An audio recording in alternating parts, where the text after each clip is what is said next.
बिस्मिल्लाहिर्रहमानिर्रहीम, अस्सलाम वालेकुम। मैं हूं गुफरान अहमद चिश्ती और आप देख रहे हैं प्रोग्राम सियासत और रियासत। नाज़रीन, मस्जिदों के बारे में फ़रमाया गया है कि मस्जिदें काबातुल्लाह की बेटियां हैं। एक इस्लामी मुआशरे में मस्जिद से मुक़द्दस और मोहतरम कोई मुकाम नहीं है, मगर बदकिस्मती से हमारे मुआशरे के चंद हवस परस्त लोग जो दौलत की लालच में अंधे हो चुके हैं, उन्होंने मस्जिद की बेहुरमती की इजाज़त 30,000 रुपये में दे दी। इस्लामी जमहूरिया पाकिस्तान में मस्जिद की बेहुरमती एक संगीन जुर्म है।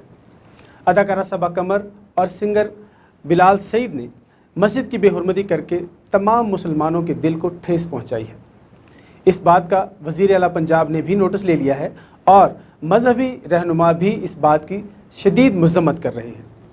इस पर मज़ीद गुफ्तगू करने के लिए हमारे साथ स्टूडियो में मौजूद हैं सीनियर तजियाकार सहाफ़ी जनाब खालिद मजीद साहब। अस्सलाम वालेकुम जी। अच्छा खालिद साहब, आप क्या देखते हैं, महकमा ने इस बात की इजाज़त कैसे दी और ये मस्जिद की बेहुरमती, आप इसके बारे में क्या कहेंगे? बहुत शुक्रिया गुफरान साहब। मैं थोड़ा सा गुस्से में हूँ और अगर कोई ऐसी वैसी बात मुँह से निकल जाए तो बहैसियत मुसलमान अगर मैं जज्बात की रोह में बह के मैं कोशिश करता हूँ कि अपने आप को अपने हद में ही रखूँ, लेकिन कुछ बातें ऐसी होती हैं जो हमें मुश्तइल कर देती हैं। ये एक रूटीन वर्क है। महकमा औकाफ को एक दरख्वास्त दी जाती है कि हमने रिकॉर्डिंग करनी है। उस रिकॉर्डिंग में डांस की इजाज़त नहीं है, उस रिकॉर्डिंग में बिल्कुल परफॉर्म करने की इजाज़त नहीं है, गाने की इजाज़त नहीं है। ये दिखाया जा सकता है कि लड़की ने दुपट्टा लिया हुआ है, वो आई है, वहाँ बैठ के मौलवी साहब के पास बैठ के उसने इस्लाम कबूल करने का सीन दिखाया जा सकता है। मतलब इस तरह की चीज़ें होती हैं। उसकी एक नॉर्मल फ़ीस है जो फिल्म इंडस्ट्री को, टीवी को या किसी भी चैनल को पे करनी होती है, वो हो जाती है। मुबलिक 30,000 रुपये का उसका वो है। प्राइवेट कंपनी जिन्होंने ये फिल्म बनाई या जिन्होंने ये गाना शूट किया, कबूल फिल्म है जिसका ये सीन है, फिल्म का नाम कबूल है। उसके लिए वो उन्होंने आके एक दरख्वास्त दी पिछले महीने 21 तारीख को कि जी हमें यहाँ पे शूट करने की इजाज़त दी जाए। उन्होंने 30,000 रुपया भी जमा कराया और वो इसकी इजाज़त ली होगी, रूटीन मैटर है ये। लेकिन आगे चल के जो काम है उसके बारे में नहीं बताया गया। यकीनन मस्जिद को, औकाफ को नहीं बताया गया होगा। बताया जाता तो यकीनन वो इस पर शुरू में ही एतराज़ कर लेते, नोटिस ले लेते। ये मेरा ख्याल है, मेरा ख्याल गलत भी हो सकता है। सोचने की बात ये है कि जो बेहुरमती करने वाले हैं वो भी मुसलमान कहलाते हैं जी। सबा कमर मुसलमान कहलाती हैं, बिलाल सईद मुसलमान कहलाते हैं। क्या उनको इसके तकद्दुस का ज़रा भी ख्याल नहीं आया कि हम क्या हरकत कर रहे हैं और क्या ये मस्जिद में ऐसी हरकत होनी चाहिए? उसका उनके पास जवाज़ होगा, कोई ना कोई जवाज़ होगा। एक तो जब हम बुरा काम करते हैं ना, एक तो जवाज़ वो ये पेश करते हैं कि जी जब ये सीन हम शूट कर रहे थे तो म्यूज़िक नहीं बज रहा था। ठीक है, जवाब तो ये पेश करेंगे कि जी म्यूज़िक नहीं है, लिबास जो है वो पूरा है, हमने गैर मुहज़्ज़ब लिबास में नहीं थे। सबसे बड़ी वजह ही यहीं जाके ख़राबी होती है जब आप गलत काम की दलील देते हैं। मस्जिद में सुन लीजिए गुफरान साहब, मस्जिद में महफिल समा की भी इजाज़त नहीं है। कवाली आप मस्जिद में नहीं कर सकते, मज़ार पे, दरबार पे, किसी और जगह पे करते हैं। सही। अगर कवाली की इजाज़त नहीं है तो गाने की इजाज़त कैसे हो सकती है? अच्छा ये फरमाइए, आप इसके बारे में क्या कहेंगे कि महकमा औकाफ ने इसकी इजाज़त दी, क्या उनका कोई अमला वहाँ पर मौजूद था जब ये शूटिंग हो रही थी? होना चाहिए, मेरा ख्याल है कि ऐसा होना चाहिए। लेकिन मेरे पास इससे अलावा एक और बात है जी। औकाफ का अमला था या नहीं था? वहाँ पे मस्जिद के इमाम ख़तीब साहब जो वहाँ पे हैं, जनाब अब्दुल शकूर सियालवी साहब। अच्छा, आप तो वहाँ हैं। अगर इस तरह की कोई चीज़ हो रही थी, उनको मज़ाहमत करनी चाहिए थी। बिल्कुल। वहाँ पे औकाफ वालों को इत्तला देनी चाहिए थी। कहा जाता है या बताने वाले ये बताते हैं कि उन्होंने, मतलब मेरे सोर्स ने मुझे ये बताया कि उन्होंने वहाँ से कोई इत्तला वहाँ नहीं की, वो खामोश रहे। अच्छा, उन्होंने देखा या नहीं देखा, उनको इत्तला थी या नहीं थी। लेकिन ये जो गाना होता है ना गुफरान साहब, क्योंकि मुझे इसकी रिकॉर्डिंग के हवाले से अंदाज़ा है, कोई भी गाना रीटेक होता है बार बार। एक एक स्टेप पे उस गाने को कट किया जाता है और अगला स्टेप बताया जाता है। मतलब एक गाना को ये ज़रूरी नहीं कि 2 घंटे में शूट हो जाए, उसके 4 घंटे भी लग सकते हैं। मैं तसव्वुर कर सकता हूँ कि ये गाना सुबह के टाइम से लेके ज़ोहर के दरमियान भी अगर किया हो तो उनको 4, 5, 6 घंटे का टाइम लिया होगा, या इशा से फजर के दरमियान का टाइम उन्होंने रखा हो कि जी हमें 2, 4, 5, 6 घंटे मिल जाए तो ये गाना रिकॉर्ड हो सकता है। तब इसके अलावा ये भी हो सकता है कि जी आज हम ये करेंगे, कल हम ये करेंगे, परसों हम ये करेंगे, इस तरह की सूरत हाल हो सकती है। लेकिन बात बुरी है, आप ये देखें कि अगर खुदा ना खास्ता यही चीज़ किसी और मुल्क में, किसी और मुल्क की मस्जिद में होती तो सबसे पहले हम लोग ही हमारे मुल्क जो है जो इश्तियाल अंगेज हो जाते, बाहर निकल आते, उनके लिए वाजिबुल कत्ल करार देने की बातें हो जाती। ऐसे ही है हमें अपने मुल्क में भी और अपनी जगह पे भी। अभी तक हम बाबरी मस्जिद के हवाले से लड़ाई कर रहे हैं, ऐसा ही है ना। ये 5 तारीख की बात है कि यहाँ पे हम यौम एहसास मना रहे थे, वहाँ पे वो बाबरी मस्जिद का इफ्तिताह करने के चक्कर में थे। हमने उनको यहाँ पे बैठ के क्रिटिसाइज़ किया, तनकीद की, और हर जगह पे उन पे लानतान हो रही है। आप क्या समझते हैं कि इसका इस्लामी मुआशरे पर क्या असर पड़ेगा और दुनिया इससे क्या समझेगी? इस्लाम का किस तरह का चेहरा उनके सामने जाएगा? गुफरान साहब, जो असर है ना वो बुरा ही है। इसका कोई अच्छा, इसको कोई लिबरलिज़म आप नहीं देंगे कि जी हम लिबरल हो गए, नेवर। मस्जिद हमें उसका एहतराम भी करना है, हमें उसे मुक़द्दस भी रखना है, हमें वहाँ ऐसी कोई चीज़ नहीं करनी, ना होते हुए देखनी है। उसके लिए बिल्कुल ममानियत है, वो ममनू है तो वो ममनू है। अच्छा, आप इसको किस नज़र से देख रहे हैं? इनकी क्या सज़ा हो सकती है? इनको हमारा मुआशरा इस्लामी मुआशरा है और सब लोग गुस्से में हैं, इसमें कोई शक नहीं। जो भी मुसलमान है उसके दिल में गुस्सा है कि इस तरह मस्जिद की बेहुरमती क्यों की गई है। सबसे पहली चीज़ तो ये है कि इसको डिलीट कर दिया जाए। ये आप कैसे डिलीट कर सकते हैं? रिकॉर्ड कर लिया ना, रिकॉर्डेड चीज़ मेरे पास है, आपके पास है, मतलब हम 2 बंदे। खालिद साहब, अखबार में तस्वीरें छप चुकी हैं, यूट्यूब पे आप देखें, अपना सोशल मीडिया पे ये वायरल हो चुकी हैं उनकी पिक्चर्स, उनकी वीडियोस। तो किस तरह आप उसको काबू कर सकते हैं या क्या डिलीट कर सकते हैं? इससे क्या फ़र्क पड़ेगा? जिस हद तक आप, सबसे पहली बात तो ये कि जिस हद तक जा सकते हैं जाके इसको ख़त्म करने की कोशिश करें। उसकी वजह ये है, कल को नॉन मुस्लिम आपकी मसाजिद में कोई चीज़, मेरी मस्जिद में आके वो कोई चीज़ जब रिकॉर्ड करने की इजाज़त मांगेंगे तो आपको देना पड़ेगी।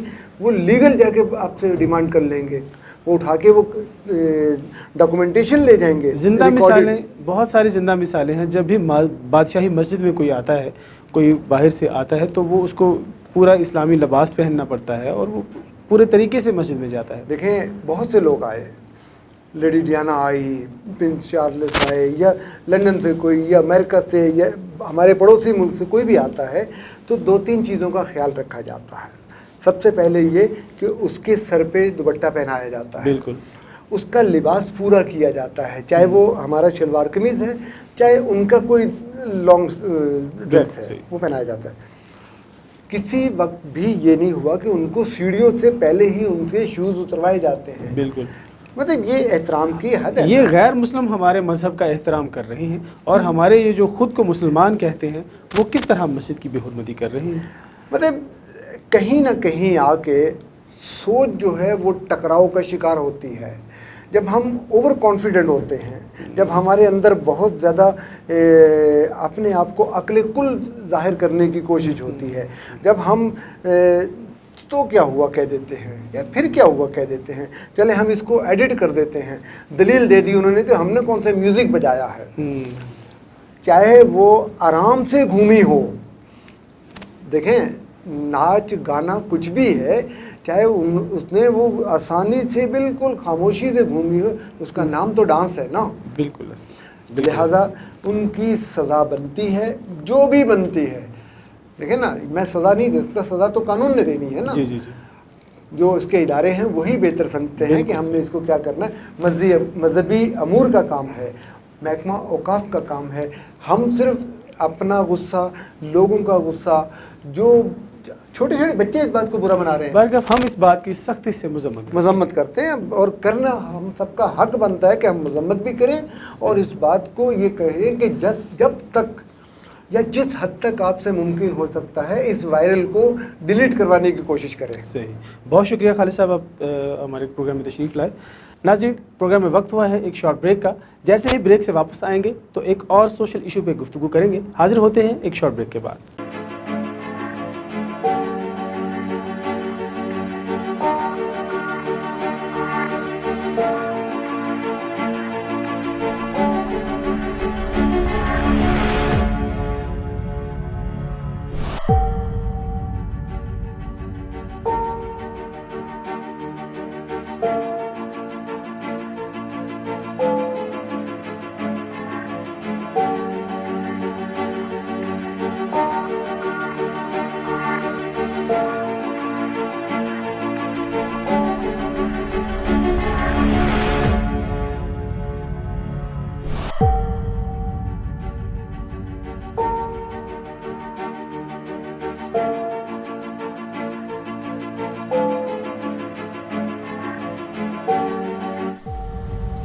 कोरोना वायरस से डरना नहीं, लड़ना है।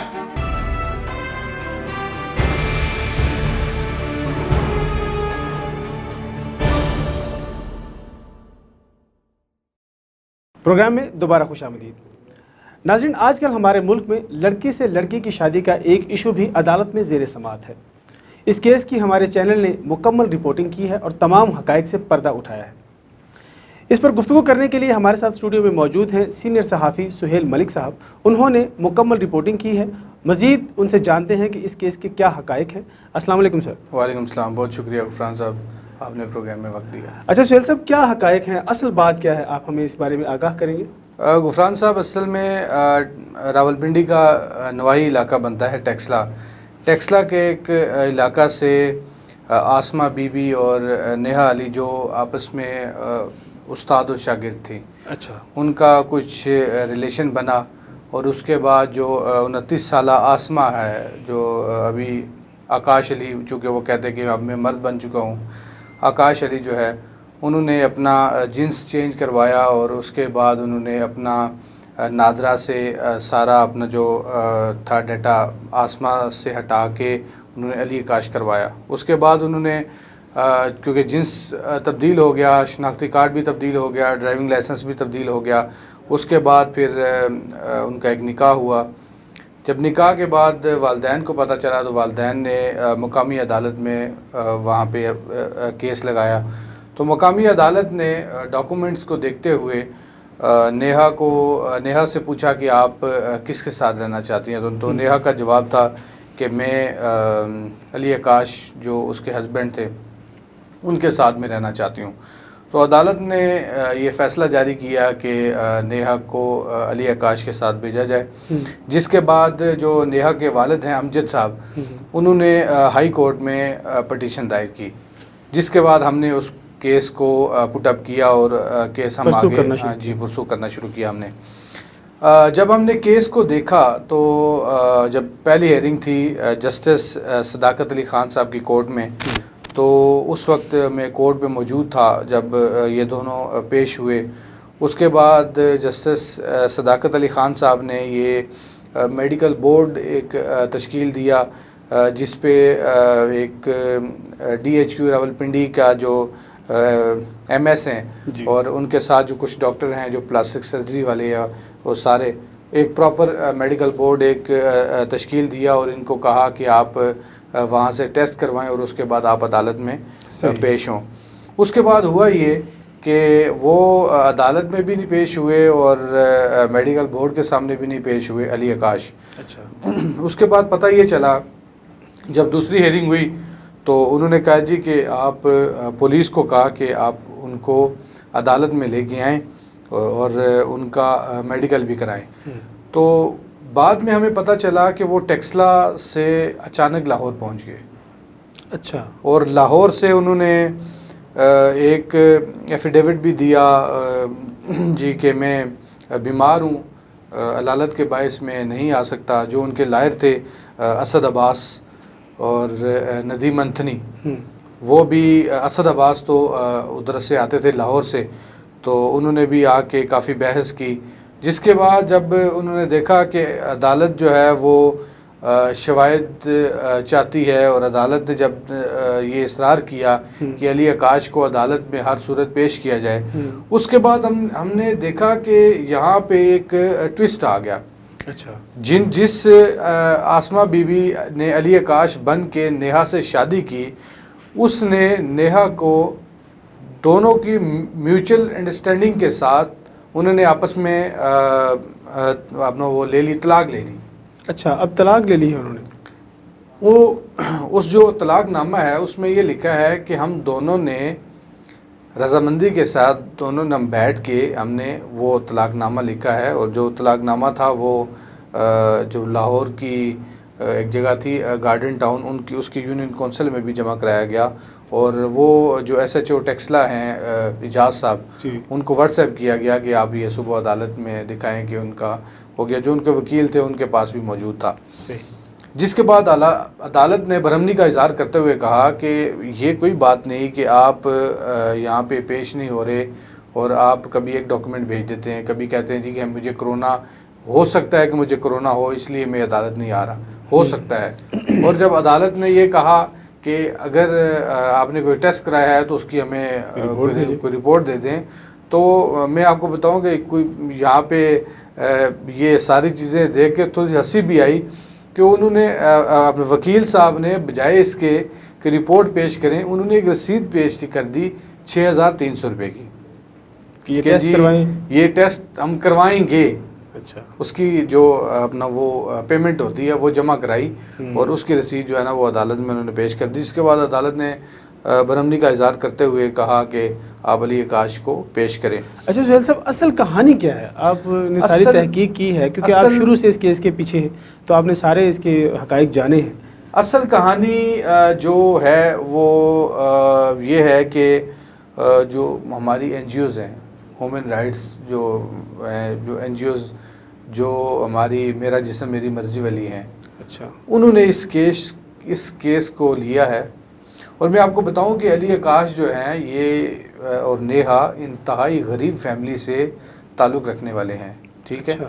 और जो नेहा के और अली आकाश के जो वकील हैं वो लाखों में उनकी फ़ीस है, ठीक है।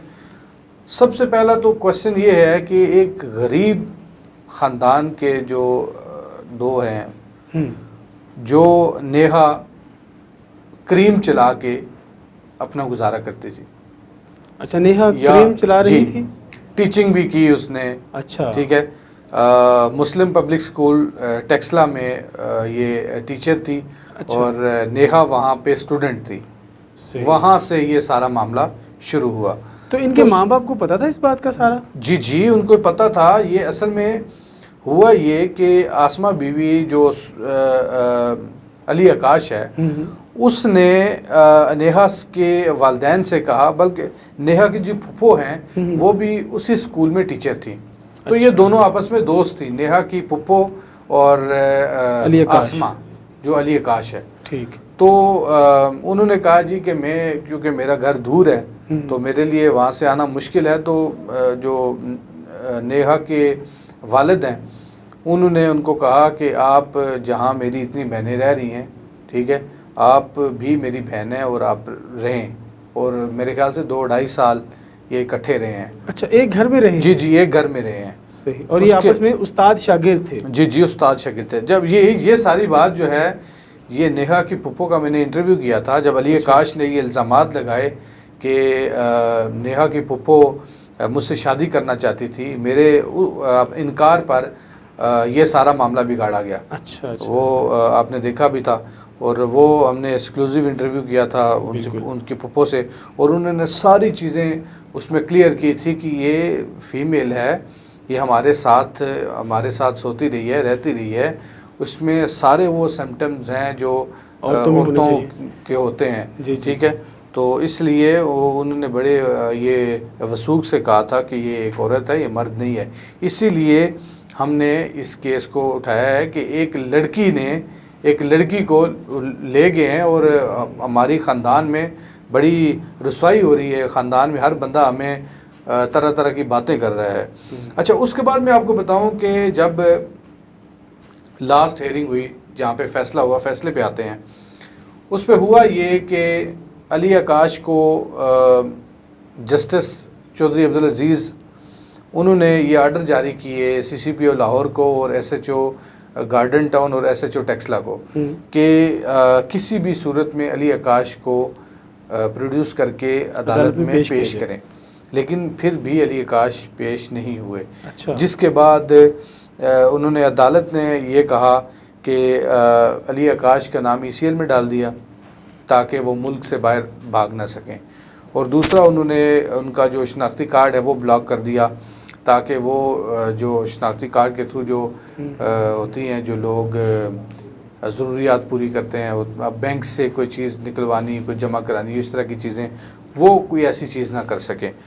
तो उसके बाद नेहा के जो वकील थे असद अब्बास, उन्होंने बड़ी जिरा की अदालत में और उन्होंने कहा कि जो एक शेल्टर होम है दस्तक, वहाँ पर नेहा को भेजें, और नेहा जो है वो पायलट बनना चाहती है, तो वहाँ पे हम उसको सारी एजुकेशन देंगे। जिसके बाद अदालत ने क्या रिमार्क्स दिए थे इस बारे में? उसके बाद अब्दुल अजीज़ चौधरी साहब ने बड़ा अच्छा उन्होंने कहा जी कि रावलपिंडी इस्लामाबाद में भी काफ़ी ऐसे इंस्टीट्यूट हैं जो अच्छी एजुकेशन भी देते हैं, रिहाइश भी देते हैं। तो दारुल अमान में उन्होंने फौरी तौर पे दारुल अमान की जो इंचार्ज थी, ज़हरा नाम है उनका अगर मैं गलत नहीं हूँ तो, उनको कहा कि उनको आप बुलाएं थोड़ी देर के लिए। कोर्ट ने जो प्रोसीडिंग है वो रोकी और उन्होंने कहा कि आप उनको बुलाएं और उनके हवाले हम करें।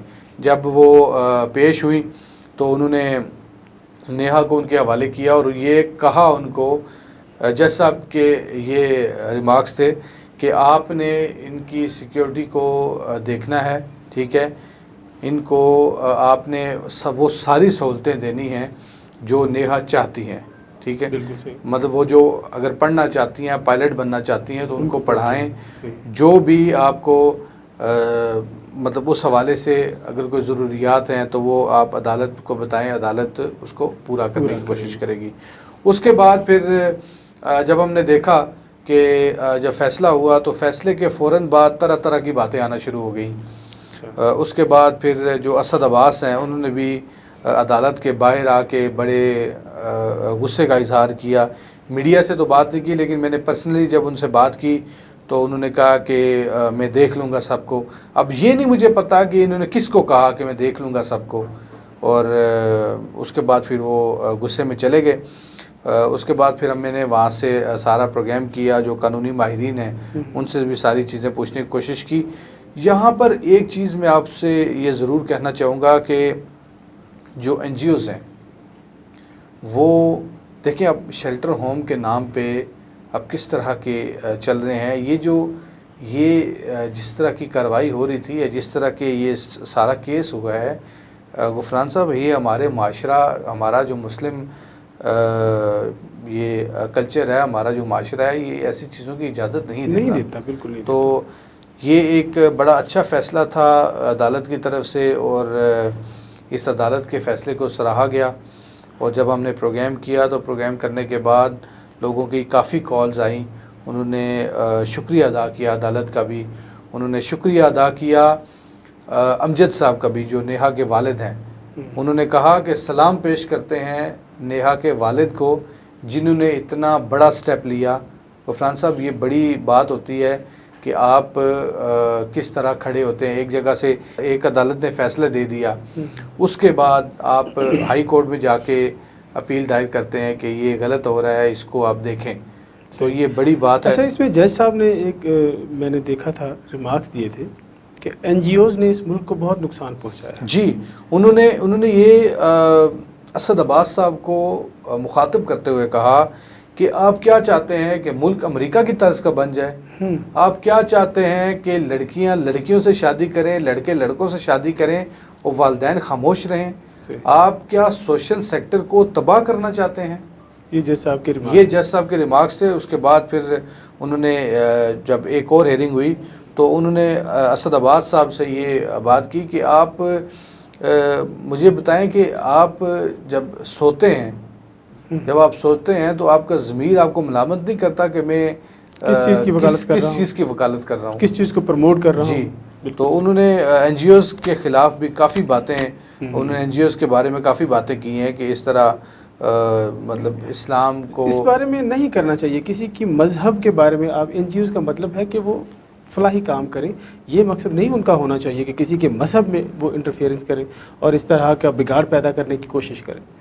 गुफरान साहब देखें, बात यह है कि एक तो हमारा मज़हब इस चीज़ की इजाज़त नहीं देता, बिल्कुल नहीं देता, ठीक है। दूसरी बात यह है कि इस फैसले से मैं समझता हूँ कि जो ऐसे ख्यालात रखने वाले लोग हैं उनकी हौसला शिकनी होगी, बिल्कुल, ठीक है। ये कानून फितरत के ख़िलाफ़ है ना जी। हमारा दीन तो दीन फितरत है, इस्लाम दीन फितरत है। कोई भी बात फितरत के ख़िलाफ़ होगी वो हमारे मज़हब के भी ख़िलाफ़ होगी। मैं अच्छा, इसमें एक और चीज़ मैं ऐड करूं कि अब आगे जो केस की जो मैं देख रहा हूं, जो मैंने कानूनी माहिरीन हैं उनसे मैंने इस केस पे सारा जो मैंने डिस्कस किया, अब देखें कि जो इस तरह जिन्स तब्दील करने का मामला होता है, पहले तो आप जिन्स तब्दील करवाने के लिए जाते हैं तो आप एक मेडिकल बोर्ड के सामने पेश होते हैं, ठीक है। मेडिकल बोर्ड आपको देखता है, आपके सारे डॉक्यूमेंट्स को देखता है, सारा चेकअप होता है, उसके बाद फिर उसकी सारी ट्रीटमेंट होती है कि हमने क्या चीज़ें रिमूव करनी है, क्या होना है। उसके बाद जब आप